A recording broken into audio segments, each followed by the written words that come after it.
welcome back. Our video for today ay pag-usapan po natin lahat ng ating nagsusuporta sa ating pagbablog. Thank you so much po sa lahat ng sumuporta sa aking mga video at nagko-comment po. So maraming salamat sa inyo po. Kasi kahit anong content na ginagawa ko, good news po yung marireceive ko. So kahit mix mo na yung ginagawa nating pagko-content, so nakaka-inspire po at na-appreciate ko po kasi yung tsaka sa paggawa ng content at pasensya sa habang panahon. Tapos yung ganito yung makikita mo, marireceive mo sa inyong inbox, nakakataba ng puso. Kasi yung mga taong sumusuporta sa iyong pagko-content, hindi mo sila kilala, hindi mo kano-ano, pero sinusuportahan ka sa ginagawa mo. So maraming salamat po sa inyong lahat, kasi sa paggawa ko ng content ay isa kayo sa mga sumusuporta sa akin. Thank you so much. Kahit hindi ko man kayo kilala, pero maraming salamat sa inyo. Suggest ko lang po sa mga gustong maging content creator, lalo na yung mga baguhan na planong maging content creator, ipagpatuloy nyo lang po yun. Kasi hindi nyo man lang din mamalayan yan balang araw. Yung gusto nyo ma-achieve sa buhay nyo, marireceive nyo yan galing kay God.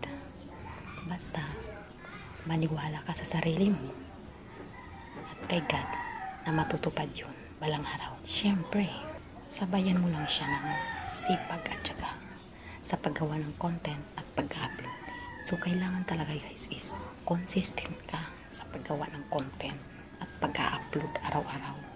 Yun ang pinaka-importante, kasi makikita ni Mita doon ay active ka araw-araw. Yun ang pinaka-performance mo. So kailangan yun. Bilang content creator din, tanggalin nyo yung hiya-hiya nyo makipag-usap sa harap ng inyong kamera. Paano kayo maging content creator? Nahihiya kayo, diba? So,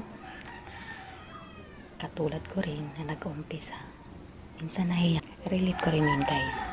Kaya, pero habang tumatagal, nahahasa yung pagiging content creator mo.